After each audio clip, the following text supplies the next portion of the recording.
Hello everyone, स्वागत है आपका मेरे गांव की पाठशाला में। और आज मेरे गांव की पाठशाला में एक बहुत ही नए मेहमान के साथ हम आपको रूबरू करवाने वाले हैं, जिन्होंने अपनी कठिन मेहनत और परिश्रम के बदौलत बहुत ही विपरीत परिस्थितियों में पारिवारिक स्थिति सही न होने के बावजूद इतने मुकाम हासिल किए हैं कि आप यदि इस पूरे इंटरव्यू को देखोगे तो उसके बाद आपकी आंखें तो नम जरूर होंगी, लेकिन उसके बाद एक साहस आपके अंदर बढ़ जाएगा कि हाँ, मैं किसी भी कंपटीशन या किसी भी मुकाम को हासिल कर सकता हूँ। आपकी जो परिस्थितियाँ हैं, वो परिस्थितियाँ ही आपको आगे ले जाएँगी और ये सारी बातें हम करने वाले हैं। हमारे साथ आज के जो मेहमान हैं, वो है विनय उनियाल। इनके बारे में आपको मैं बता देता हूँ। इन्होंने उत्तराखंड के ग्रामीण क्षेत्र में ही अपनी पढ़ाई की। 12th तक इन्होंने यहाँ पे पढ़ाई अपने इंटर कॉलेज गुत्तू से, और उसके बाद जो ग्रेजुएशन है वो भी ग्रामीण क्षेत्र में स्थित महाविद्यालय से की है। और वहीं से ही, जबकि उस टाइम पे आईआईटी जैम का जब किसी को पता नहीं रहता था, उस टाइम बिना कोचिंग के, बिना ऑनलाइन मोबाइल की मदद से इन्होंने आईआईटी जैम क्वालिफाई किया। उसके बाद इन्होंने आईआईटी जोधपुर से अपना एमएससी कंप्लीट किया, और देन एमएससी कंप्लीट करने के बाद सीएसआईआर नेट और जीआरएफ क्वालिफाई करके साथ में बीएड की डिग्री भी हासिल की, और उसके साथ साथ ये कंपनी में भी जॉब करते रहे। बहुत ही दिक्कतें आई, और इन दिक्कतों को इन्होंने किस प्रकार से पूरा किया, किस प्रकार से उन दिक्कतों को इन्होंने एक के बाद एक उन दिक्कतों का सामना किया, और आज जो है ये दिल्ली के गवर्नमेंट स्कूल में एक सरकारी टीचर की भूमिका निभा रहे हैं। तो विनय उनियाल जी, आपका बहुत बहुत स्वागत करते हैं मेरे गांव की धन्यवाद। पाठशाला में। धन्यवाद सूरज जी, कैसे हैं आप? बस बढ़िया हैं, और ये हमारे सीनियर भी हैं, बहुत ही हम्बल हैं, बहुत ही कॉमेडियन हैं, बहुत ही मतलब ये है कि मार्गदर्शन करते रहते हैं। और एक चीज इनके जीवन से मुझे काफी अच्छी सीखने को मिली है कि यार, परिस्थितियां कुछ भी हो, हंसते रहो और आगे बढ़ते रहो। तो विनय उनियाल जी, आपका ये अमूल्य समय हमारे चैनल को देने के लिए बहुत बहुत शुक्रिया हम करते हैं। और उम्मीद है कि हमारे जो दर्शक हैं वो आपके इस अनुभव से जरूर बहुत कुछ सीखेंगे। मैं काफी समय से आपसे धन्यवाद रिक्वेस्ट कर आपका रहा भी। हूँ। धन्यवाद आपका भी। आपने आप हमारे भाई हो, और जूनियर का तो हमेशा मैं भी सपोर्ट में ही रहता हूँ, क्योंकि मैं भी हमेशा किसी ना किसी का जूनियर रहा हूँ। तो उनकी बातों को टाला नहीं जा सकता है, मतलब ऐसा है। जी। मैं जी भी सर। आपको तो धन्यवाद देता हूँ कि आपने, मैं भी बहुत कुछ सीख रहा हूँ। मतलब मैं पहली बार यूट्यूब पे इंटरव्यू देने आया हूँ, जो भी है ये। हाँ, ये बात मतलब हमारी नॉर्मल सी बात होगी। और हाँ। ये जो अनुभव है, खास खास तौर पर उन ग्रामीण विद्यार्थियों के लिए है। आप भी जानते हैं, हम भी जानते हैं कि जिस क्षेत्र से हम आ रखे हैं वहाँ पे इतना ज़्यादा एजुकेशन का हब नहीं है। वहाँ पे बच्चे आज भी कहीं ना कहीं एजुकेशन के तौर पर पिछड़े हुए हैं। तो बिल्कुल। शायद हमारे और आपके जो एक्सपीरियंस है उनके काम आएंगे। आप हर समय उन बच्चों की बात करते रहते थे, और आप आज वही बच्चे आपको जब लाइव देखेंगे, आपकी स्टोरी को देखेंगे, तो कहीं ना कहीं उन्हें जरूर सहारा मिलेगा। हाँ, ये बात तो है आपकी। आपकी जो ये चैनल है, आपकी पाठशाला, तो आपका उद्देश्य भी यही लगता है मुझे कि जो गरीब बच्चे हैं, जो हम जैसे जैसे ग्रामीण क्षेत्रों के बच्चे हैं, उनकी मदद कैसे की जाए। तो जी निश्चित तौर पे उनको शायद से कुछ फायदा हो, शायद अगर उनको कुछ लगे जो इसमें। बिल्कुल। तो सर, सबसे पहला क्वेश्चन मेरा ये है कि आपका जो इंटरमीडिएट हुआ है हम्म। वो किस तरीके से हुआ है, आपने किस तरीके से वहाँ पे पढ़ाई की है। आपकी घर की स्थिति अगर उस टाइम की देखें तो बहुत ही ज़्यादा नाजुक थी। पिताजी की तबीयत भी आपकी बहुत खराब रहती थी। कहीं न कहीं घर का जो दबाव रहता है, वो दबाव आपने किस प्रकार से झेला, वो चुनौती किस प्रकार से आपने पार की, और किस प्रकार से आपका सफ़र स्टार्ट होता है इंटरमीडिएट से? तो उस बारे में हमारे दर्शकों को अपना अनुभव बताएँ।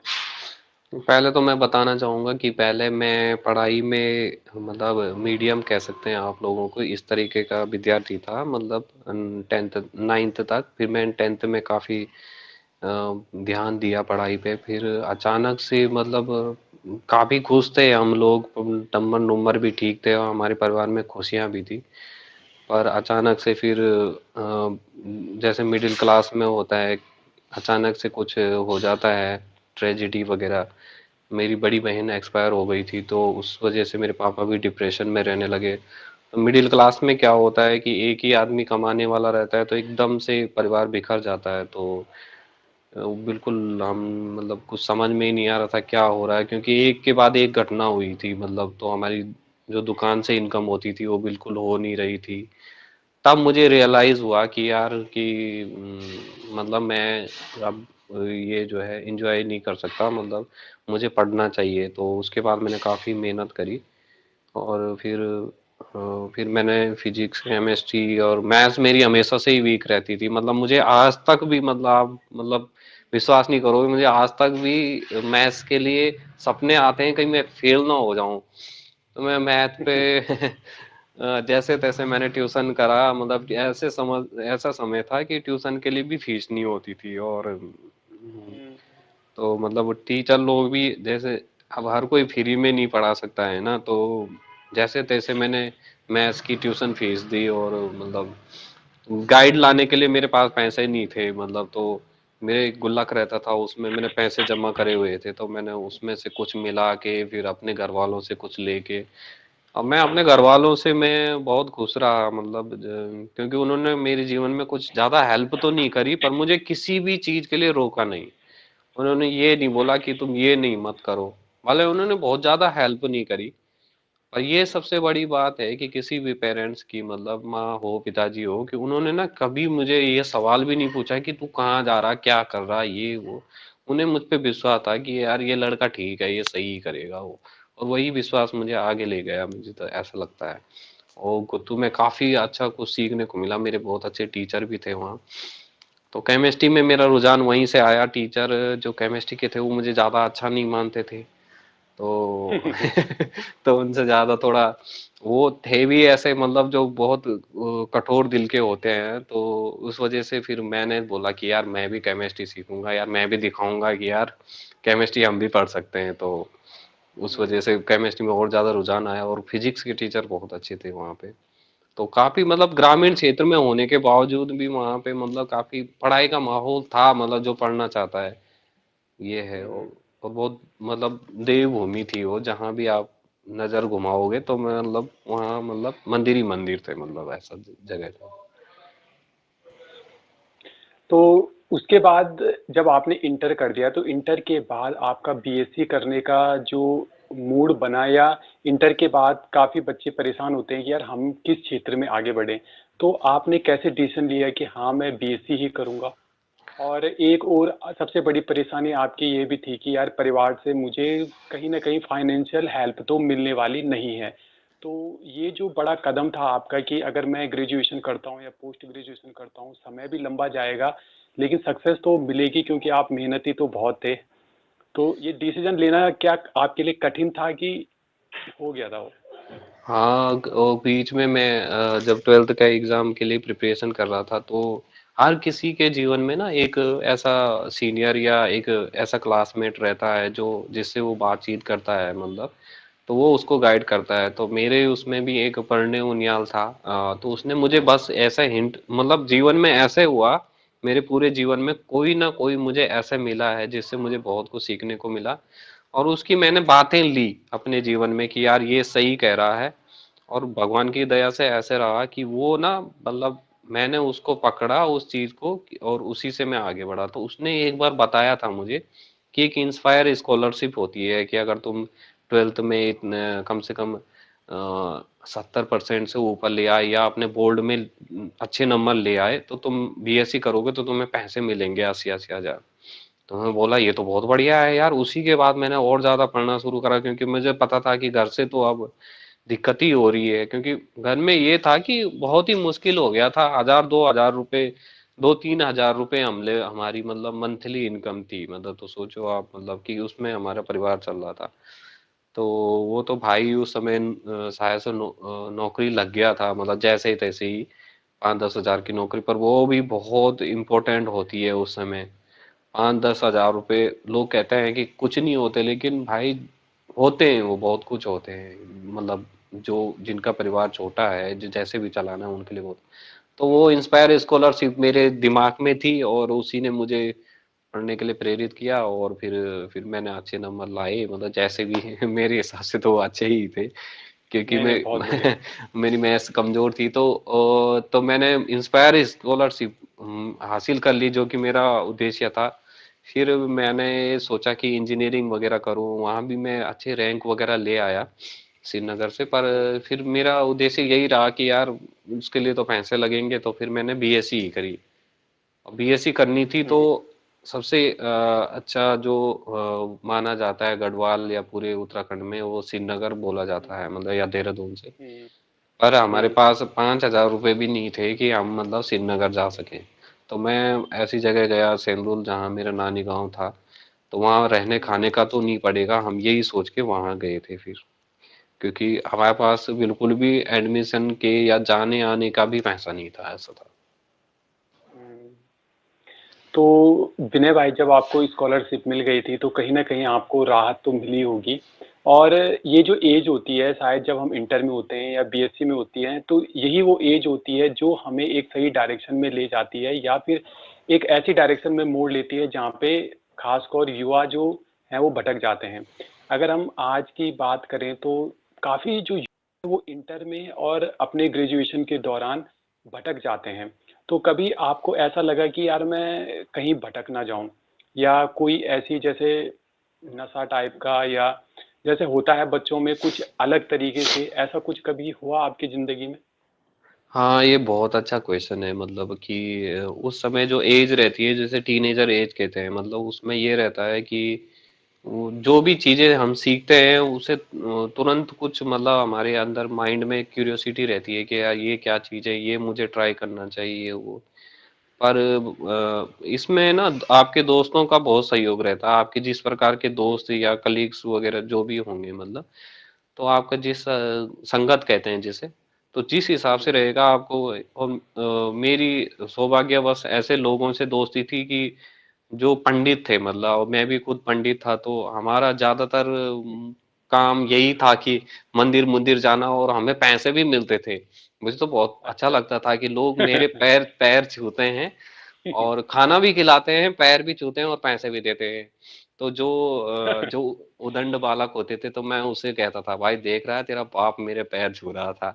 तो उस समय हमें ज्यादा वो नहीं था पता, पर मतलब ये, मतलब उस समय, मतलब ये कह सकते हैं कि संगत का मतलब, आप अच्छे दोस्त रखेंगे तो आप अच्छा ही सीखेंगे। और आपने हम्म, अगर उस समय बुरे दोस्तों के साथ संगत कर लिया, तो उसका इफेक्ट आप पे पड़ना ही पड़ना है। ये है उस समय तो ये बीड़ी सिगरेट पीना, पान गुटखा खाना, मतलब इनसे मैं बहुत दूर था, मतलब उस समय, और अभी भी मतलब दूर हूँ, मतलब। चलो, हमारी यही आशा रहेगी कि आप पूरे जीवन भर इनसे दूर रहें। हाँ, ये तो है। अभी देखो कैसे दोस्त मिलते हैं फिर।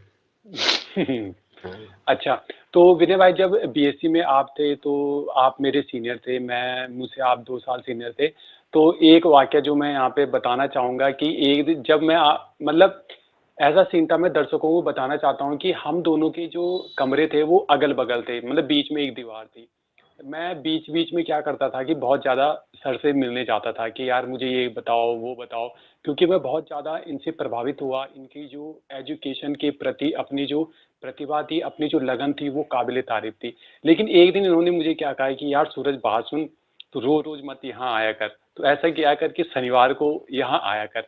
तो उस समय तो मुझे बहुत बुरा लगा, यार इन्होंने ऐसे क्यों बोल दिया? लेकिन आज मुझे बड़ी खुशी हो रही है कि जब आपकी इतनी सफलता को देखते हैं, तो उस बारे में ज़रा हमारे दर्शकों को बताइए कि उस समय आपके मन में इतना भयंकर जो चल रहा था कि यार मुझे बात तक इतनी ज़्यादा नहीं करनी है, तो आपने क्या सोचा था कि मतलब कहीं मैं भटक तो नहीं जाऊँगा, या किस प्रकार का आप आपका उस समय माइंडसेट था?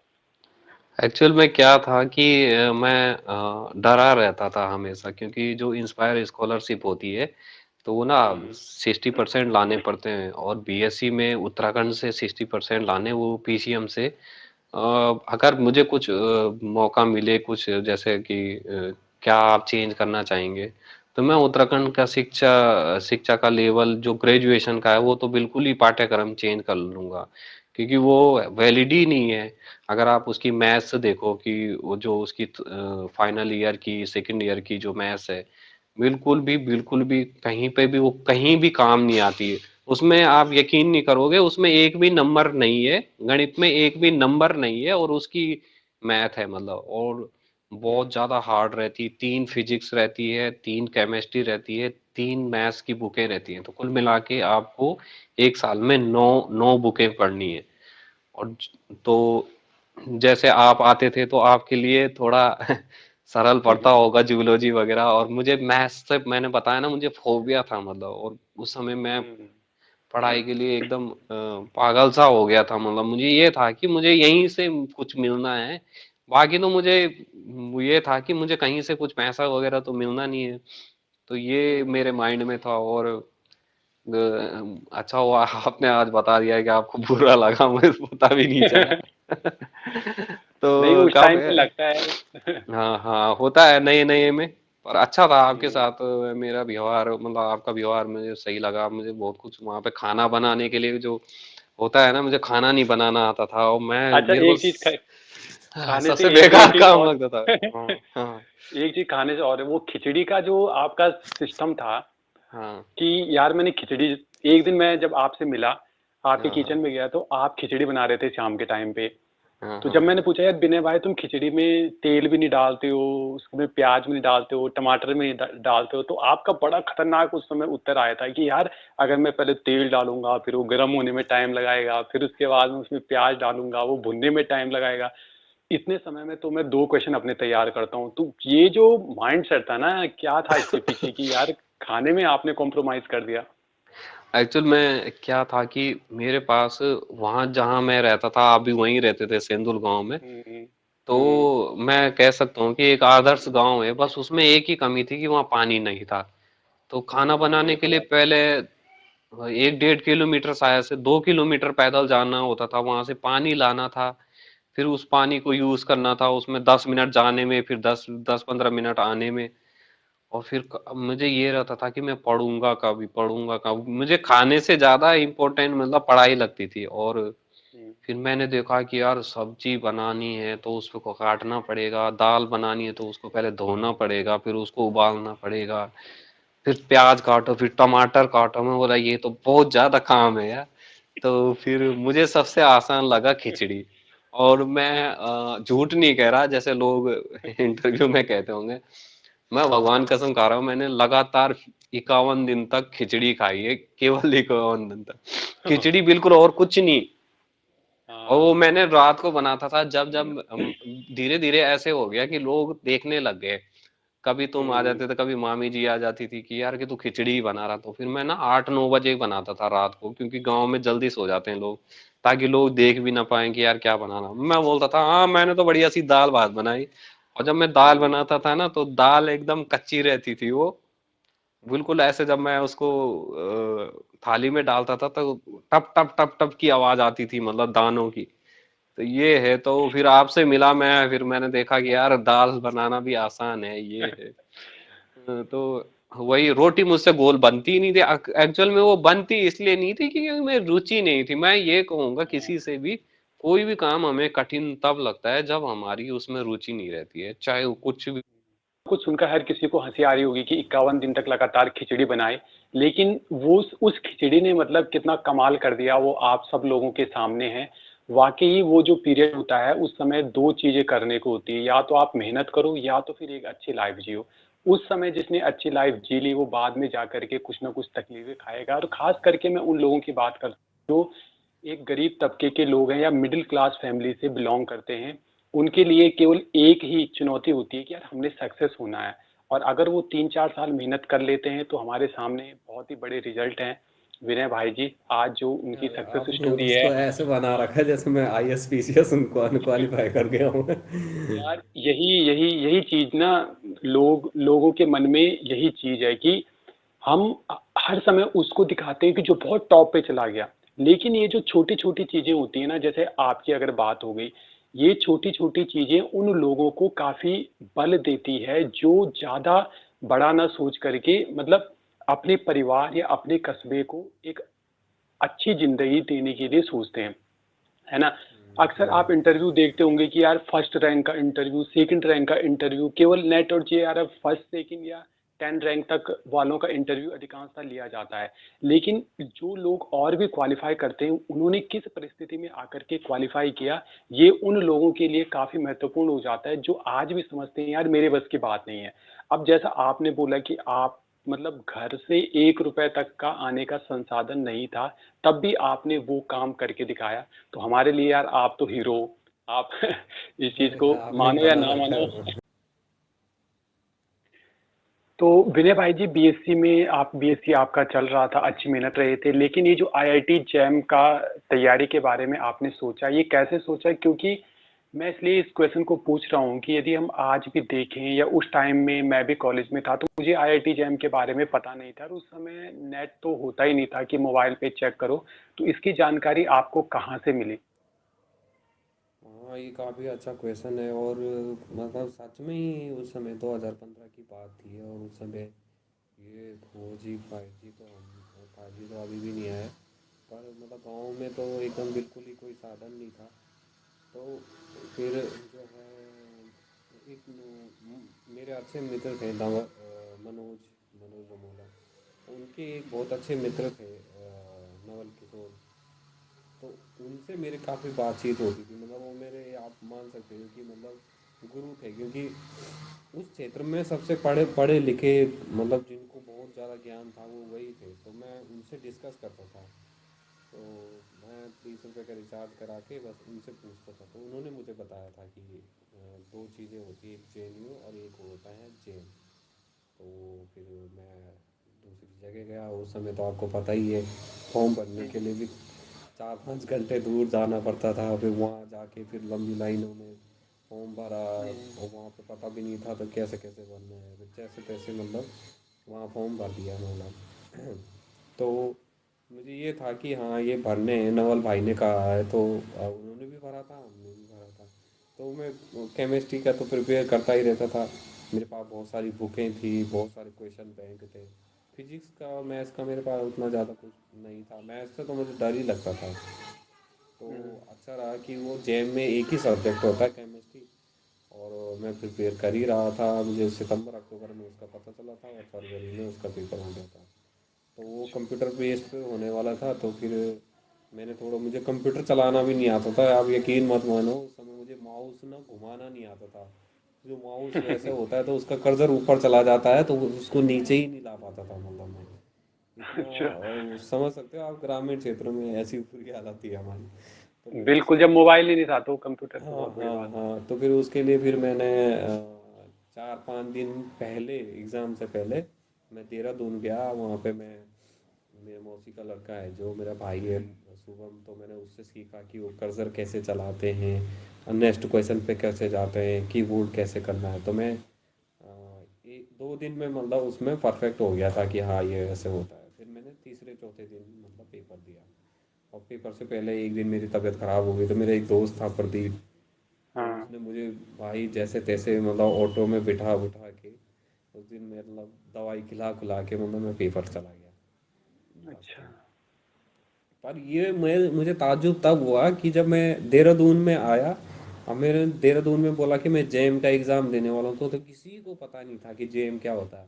हमें तो ये पता, मतलब वहाँ के लोगों को भी ये पता था कि जेएम खाने वाली चीज़ होती हम्म। है ना। ये अरे। बात है। ना ना, वाकई में ये सही बात है कि उस टाइम आईआईटी जैम का किसी को पता नहीं था कि इसका कोई एग्जाम होता है। हाँ, तो अधिकांश था।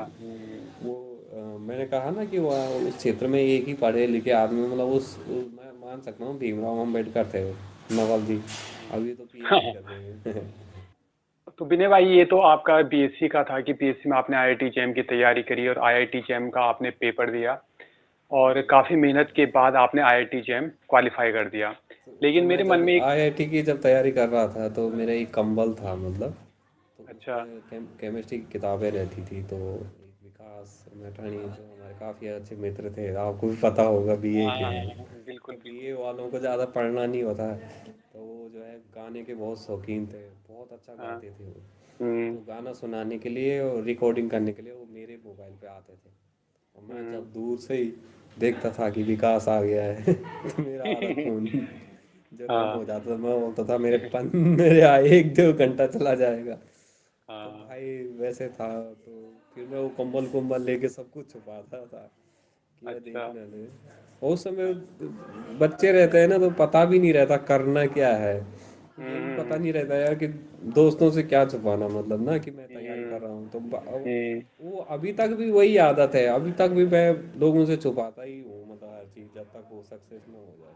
अच्छा, तो मतलब जैसे स्वामी विवेकानंद ने कहा था कि यार सफलता इतनी खामोशी से करो कि, सॉरी, मेहनत इतनी खामोशी से करो कि सफलता हंगामा मचा दे। हाँ, ये बात बहुत तो बढ़िया। जो किताबों में लिखी रहती है, या वो जो महापुरुष कहते हैं, वो सच में सच होती है। वैसे अगर आप पहले ही बता दो कि मैं ये करने वाला हूँ, और अगर आप उसमें कितने पॉसिबिलिटी रहती है कि कितने 1-2% ही पास हो पाते हैं, मतलब जो बड़ी बड़ी पोस्टें हैं, तो फिर लोग हम्म। आपका मजाक उड़ाएंगे ना। जिस हम्म। दिन कुछ बन जाओ उस दिन कुछ कहो लोगों को। तब तक आप अपना सब चीज़ गुप्त रखो, जैसे चाणक्य ने करा था। क्योंकि बहुत कठिन हम्म। काम था जो चाणक्य ने, वो जो मगध वाला जो वो बदला लिया अपना। ये बात है। अच्छा, एक क्वेश्चन मेरे मन में ये है कि आपने जैसे बोला कि भगवान के प्रति हमारी आस्था भी थी, हम कई बच्चे जो है जाते रहते थे, तो उसका संदर्भ थोड़ा, क्योंकि मैं भी देखता था कि आप जो है काफी समय जैसे सोमवार को मंदिर में जाते हो, तो ये जो मंदिर का आपने रुख अपनाया था, या ये जो आस्था का रुख था, ये आपकी सफलता में कितना इसने सहयोग दिया, किस तरीके से, मतलब क्या होता है इस चीज से? क्योंकि आजकल के जो बच्चे हैं हमारे ज्यादा पाश्चात्य संस्कृति की ओर जा रहे हैं, तो इन चीजों पे ज्यादा ध्यान नहीं है, लेकिन कहीं ना कहीं अगर इसकी उपयोगिता बता दी जाए तो शायद कुछ हो सके। और एक्चुअल में ये होता है कि जब आदमी जब दुख में होता है, तो उसे ना कोई चाहिए होता है बातचीत करने के लिए। और वो हर किसी को बता भी नहीं सकता है कि मैं ये फेस कर रहा हूँ है ना। तो हम्म। भगवान से उसे ना कहीं संबल मिल जाता है कि यार मेरे साथ भी कोई ना कोई है, वो शिकायत कर सकता है। एक्चुअल में हम हमेशा ना भगवान से शिकायत ही करते रहते हैं, या कुछ मांगते हम्म। रहते हैं।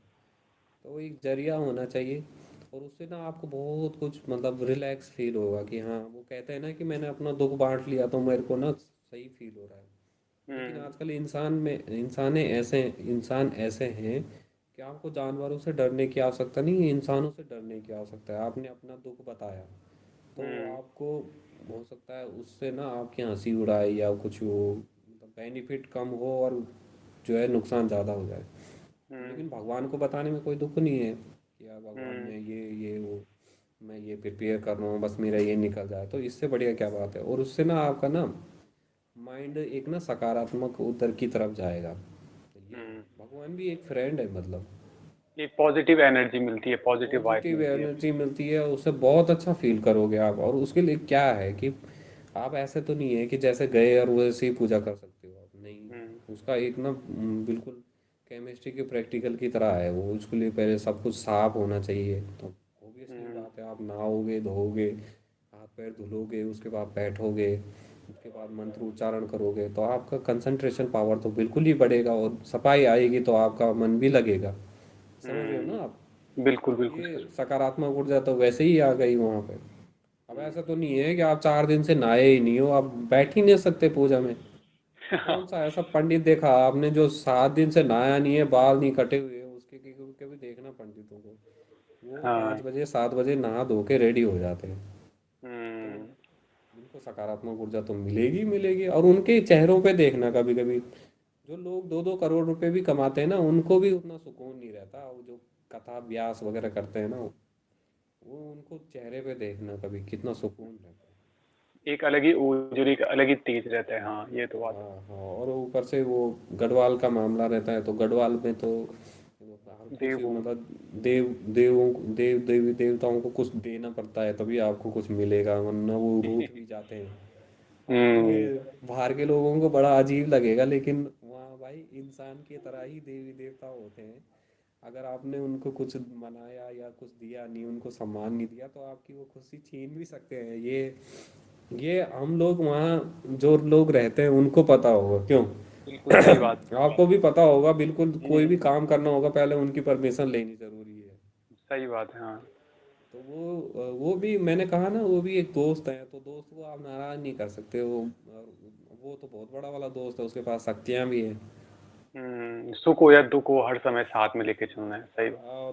हाँ, तो मैं गुत्तू में भी था ना, तो गुत्तू में मैंने देखा, मुझे भी लगता था कि भगवान होता है या नहीं होता है, तो वहाँ उन्होंने अपनी शक्तियाँ दिखाई। तो विनय भाई जी, जब आपने आईआईटी एग्ज़ाम दे दिया था, उसके बाद आपने जो आईआईटी जोधपुर से एमएससी का जब सिलेबस स्टार्ट हुआ, तो सबसे बड़ी जो तकलीफ़ रही होगी, वो यही रही होगी कि जो हमने उत्तराखंड में पढ़ते हैं बीएससी, वो वहाँ पे हिंदी मीडियम में चलता है। लेकिन जब हम एमएससी या मास्टर्स करते हैं, तो पूरा टोटल इंग्लिश में हो जाता है। तो क्या दिक्कतें आई आपके सामने? क्योंकि सारी बुक्स इंग्लिश में रही होगी, लेक्चर इंग्लिश में रहे होंगे, तो इसके बारे में ज़रा अपनी बताइए। हाँ तो सूरज भाई ये है कि वहाँ पे काफी जो है दिक्कतें आ गई थी वहाँ पे, क्योंकि हिंदी मीडियम वालों को पता ही है आपको कि बिल्कुल समझ में नहीं आता, क्योंकि एकदम नया रहता है, क्योंकि इंग्लिश में वो चीज़ें थोड़ी अलग हो जाती है हमारे लिए। तो बहुत डिफिकल्ट था और 2-3 महीने तक तो मुझे बिल्कुल भी समझ में नहीं आया।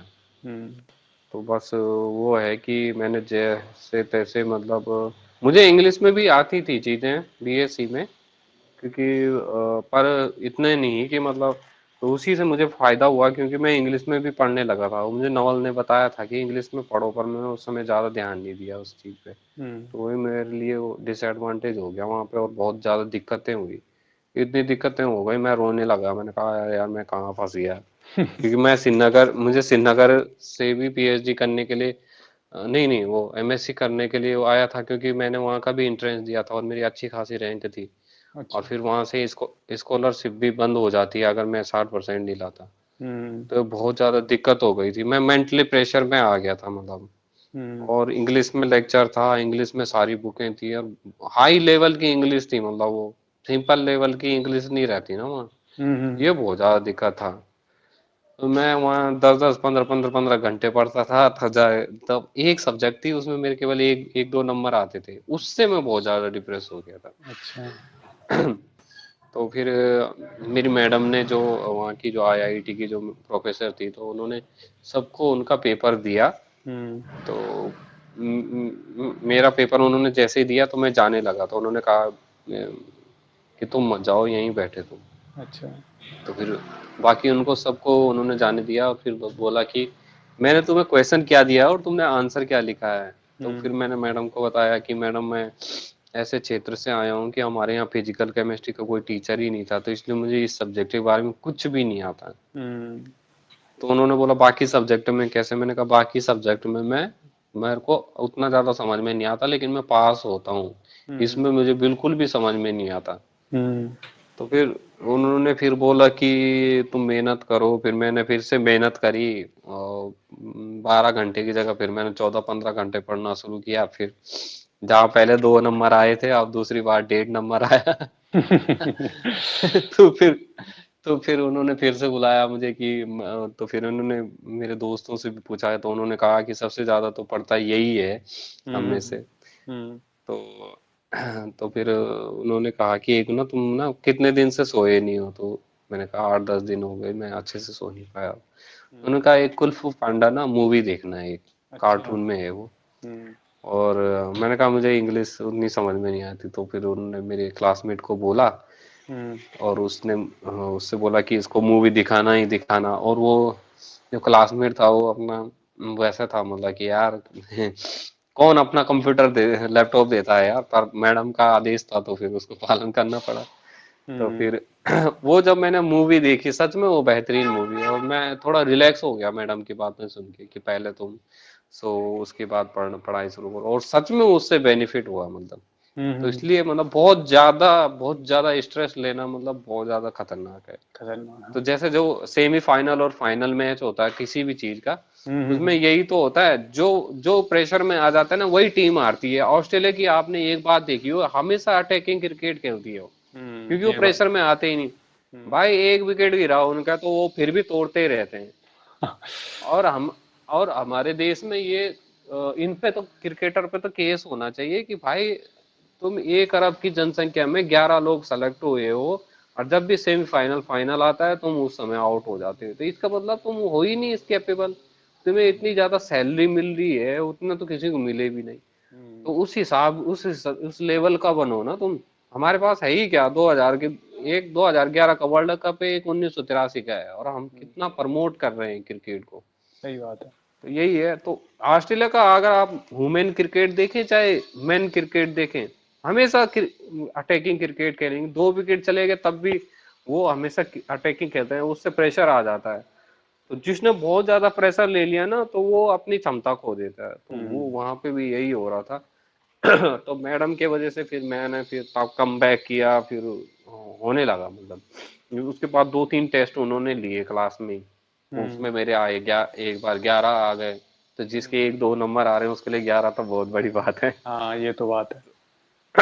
तो फिर मतलब जैसे तैसे मतलब उन्होंने तो मुझे पास कर लिया, मतलब एक हिसाब से उन्होंने मेहनत दे के। हम्म, फाइनल उस एग्जाम में भी मैंने थोड़ा काफी कुछ ठीक ठाक लिख लिया था, मतलब जहाँ जहाँ थ्योरी थी वहाँ मैंने सही कर लिया।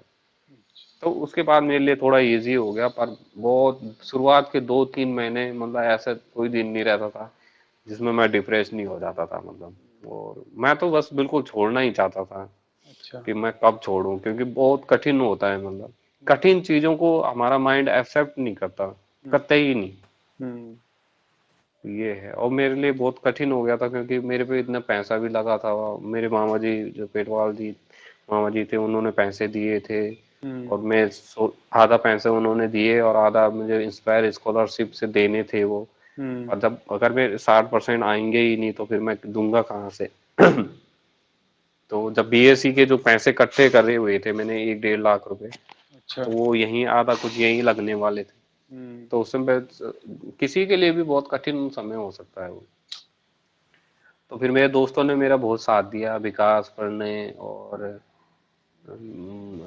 सुमन, हम्म। पूजा, इन लोगों ने मेरे को काफी गाइड करा वहाँ पे। मतलब ऐसे था वहाँ की रिस्पेक्टिव ग्रेड होता है आईआईटी में। अच्छा। जैसे आपके 10 में से 8 नंबर हैं, हम्म। तो आपको वो 10 मानेंगे, आपको ए ग्रेड मिलेगा। अच्छा। जबकि आपको 10 में से 10 लाने थे, तब होना था ना आपका ए। हम्म। लेकिन आपके क्लास में 8 हैं और सबसे ज्यादा हैं, तो अब आपके मान लो कि दूसरे हैं 7 नंबर, तो उस हिसाब से आपके 70% हुए।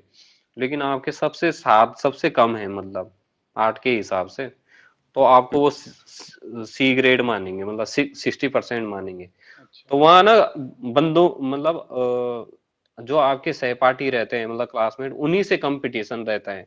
हम्म, हम्म, तो ये बहुत गलत सिस्टम है मतलब आईआईटी का। तो फिर हम्म, भी वो लोग उस चीज को मतलब वो करते थे कि यार उनमें वो ऐसी कोई भावना नहीं थी मतलब कि यार कि ये मुझसे ज्यादा ले आएगा, क्योंकि समझो ना आपको, आपका आपका सहपाठी आपका ग्रेड डिसाइड कर रहा।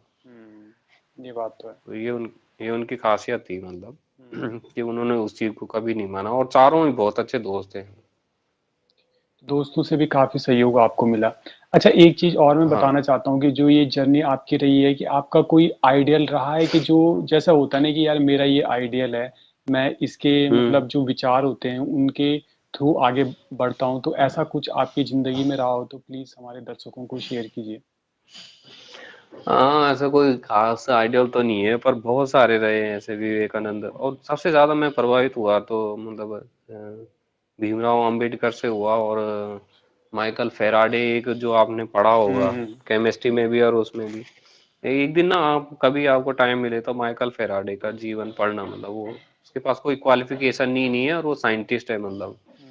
हुँ। इसके लिए मैंने एक बार आईआईटी में लेक्चर भी दिया था। अच्छा। पर अगर जिंदगी में सबसे बड़ा मैंने इंसान देखा तो भीमराव अंबेडकर देखा। मतलब इतनी मतलब कठिन परिस्थिति, हमारी तो कुछ है ही नहीं उनके सामने। हुँ, हुँ, हुँ। मतलब उन्होंने भगवान को चैलेंज कर दिया यार। उस जमाने में 100 साल पहले की बात है, जो जब उनकी परछाई से मतलब जो अनुसूचित जाति के होते हैं उनकी परछाई से ही लोग भागते थे उस जमाने में। उन्होंने एमए इकोनॉमिक्स कर रखा है, एमए हिस्ट्री कर रखा है, एमए पॉलिटिकल साइंस कर रखा है, 4 तो उनके पास पीएचडी है कैम्ब्रिज से, हुँ, ये वो। और ऐसा आदमी जिसको पढ़ने का हक ही नहीं है, लॉ कर रखा उन्होंने, 4 पीएचडी कर रखी, 4 जगह से एमए कर रखा। तो उनका देखा जाए, आपका जीवन तो उनका जीवन देखा जाए तो उनका क्या है, शिक्षा ये अस्त्र था। और सबसे बड़ी बात कि वो ना महात्मा गांधी से जीत रहे थे कि हमारे लिए अलग ही वोटिंग सिस्टम हो। तो फिर महात्मा गांधी ने अनशन किया, और उस जमाने में महात्मा गांधी का अनशन इतना भयंकर होता था। तो फिर फिर उन्होंने समझौता करा उनके साथ कि हमें ना एक रिजर्वेशन दिला दो, उसे पूना एक्ट कहते हैं। तो ये मतलब अब अभी तक ना किसी ने मतलब हम लोग ना उनके बारे में पढ़ते नहीं है। जब आप पढ़ोगे ना तो आपको लगेगा हाँ यार इस बंदे में कितना दम था, मतलब उन ये है मतलब। अब एक बार पढ़ना उनकी जीवनी, मतलब जब भी कभी टाइम मिले। बिल्कुल, बिल्कुल, ज़रूर।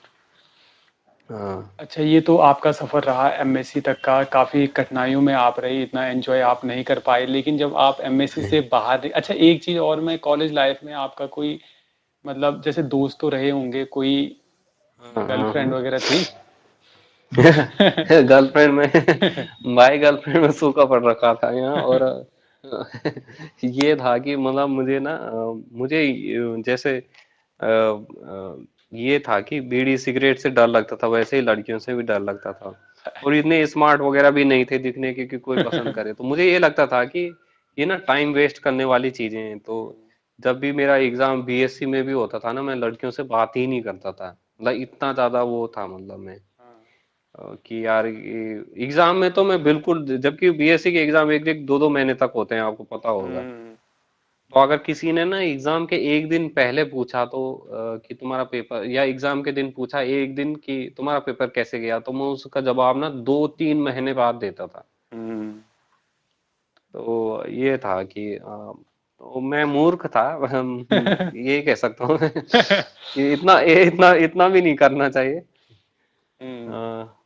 अ, पर यही था कि एमएससी तक तो कोई था नहीं, आगे भी नहीं है अभी। अभी सिंगल ही है। बस ऐसे ही मजाक करते रहते हैं। अब तो काफी मजाक मजाक करते रहते हैं, बस यही है सीखने को मिला है। अच्छा, आपका मज़ाकिया रुख तो बहुत ज़्यादा रहा है, तो कुछ ऐसे वाक़ये हों आपके जीवन से जुड़े हुए जो आप हमारे दर्शकों के साथ शेयर कर सकें? पर एक बार मुझे आईआईटी में जरूर याद है कि जो मुझे ना बहुत ज्यादा वो वहाँ उन्होंने एसी लगा रखा था। एसी से ना बहुत ज्यादा दिक्कत हो जाती है, मुझे मुझे ठंड लग गई थी। तो मैंने मैडम से आने के पहले ही मैं चला गया। तो मैडम मुझे रास्ते में मिली। तो मैडम ने इंग्लिश में कहा कि मैडम मैडम इंग्लिश में कह रही थी कि तुम मेरे सामने ही मतलब बंक मार रहे हो। तो मुझे बंक का मतलब ही पता नहीं था, मुझे लगा कि कुछ पूछ रही होंगे। तो मैंने कहा yes, yes madam yes. Yes madam yes yes. ओ फिर उन्होंने वो मुझे क्लास में लगे लेके गई। फिर उन्होंने वहाँ पे बीटेक वाले भी थे। तो उन्होंने बताया कि ये इतने होनहार विद्यार्थी हैं कि मैंने इनसे पूछा कि आप बंक मार रहे हो टीचर के सामने ही। तो इन्होंने बोला कि हाँ हाँ मैडम। बोला बोला तुमने? मैं कहा हाँ मैडम मैंने बोला हाँ। तो अभी भी मारोगे क्या बंक? मैं कहा हाँ जी हाँ जी। तो ये था। तो फिर मैंने बोला कि मेरी तबीयत खराब हो रही, तो फिर उन्होंने जाने दिया। तो ऐसी बहुत सारी बातें हैं। हम्म। ठीक है, तो जब आप आईआईटी कॉलेज से बाहर निकले और आपकी जब फर्स्ट जॉब लगी, तो घर वालों का क्या रिएक्शन था उसमें कि हाँ यार चलो इतनी मेहनत की है, और आपके अंदर जो खुशी थी वो क्या थी? हाँ, तो जब मैं आईआईटी करके घर आया तो फिर 1-1.5 महीने में 1 महीने शायद घर रहा। तो घर पे मुझे बहुत टेंशन होता था। ये जो कमरा कमरा होता है ना, मतलब कमरे की दीवारें ऐसे लगती थी जैसे पास मिल रही हो, मुझे दबा देंगे, इतना प्रेशर हो जाता था। क्योंकि गांव के लोग, आपको पता ही है कि भाई आईआईटी कर रखी है तो आप कुछ ना कुछ करेगा, पर करेगा क्या है हमें पता ही नहीं है। तो फिर वही जो पेटवाल मामा जी को फिर ने फोन करा कि क्या आगे क्या करना चाहिए। तो उन्होंने बताया एक कंपनी है, उसमें रिसर्च साइंटिस्ट की जॉब है। तो फिर मैं उसमें इंटरव्यू देने गया और इंटरव्यू मेरा सही गया। तो वो उसमें मैं सिलेक्शन हो गया मेरे रिसर्च साइंटिस्ट में। तो मतलब परिवार को एक मतलब परिवार और मुझे मतलब एक नौकरी मिल गई। तो मतलब हमारा पूरा सब कुछ सही हो गया। मतलब उसके बाद हमने पीछे मुड़ के नहीं देखा, ये ऐसे कह सकते हैं। मतलब बहुत सारी जो प्रॉब्लम में थी ना, जो पैसे की वजह से रहती है, वो सब दूर हो गई। मतलब कंपनी, और कंपनी में मुझे यही लगता था कि मैं अपने परिवार के वजह से नौकरी कर रहा हूँ। मुझे भी था कि मुझे पैसे बहुत पहले से ही पसंद थे, मतलब बचपन से ही। हुँ, तो वो भी था, और फिर भी मुझे लगता था कि अगर मुझे पढ़ने का मौका मिलेगा तो मैं कंपनी 2 मिनट में छोड़ दूंगा। अच्छा। हाँ। और ये जो कंपनी में जॉब करते-करते आपका जो ये बीएड एग्ज़ामिनेशन रहा या उसके बाद जो आपने गवर्नमेंट स्कूल की तैयारी की और आज भी आप गवर्नमेंट स्कूल में एक टीचर है, तो ये जर्नी आपकी कैसे रही? आसानी से ये जर्नी बीती या फिर इसमें भी काफ़ी कठिनाइयाँ आपको झेलनी पड़ी? इसमें भी बहुत ज्यादा दिक्कतें रही, मतलब मेरे जीवन में दिक्कतें बहुत रही। हुँ, तो मैं अब हैबिचुअल हो चुका हूँ कि भाई मेरा जो भी काम होगा ना वो दिक्कत से शुरू होगा, दिक्कत पे ही खत्म होगा, पर मेरा अंत सही होगा। हुँ, तो फिर पहले मैंने पीएचडी के बारे में सोचा, तो फिर मैं पीएचडी की तैयारी करता रहा। नेट नूट निकालने के बाद वहां भी मैंने वैसे ही कर रखा था, एक कंबल ले रखा था हुँ, और एक छोटा सा रूम ले रखा था, और जब भी कोई आता था तो बस उसमें कंबल डाल देता था, मतलब वही पढ़ाई किताब छुपा देता था। हुँ। फिर मैंने बीएड के बारे में सोचा,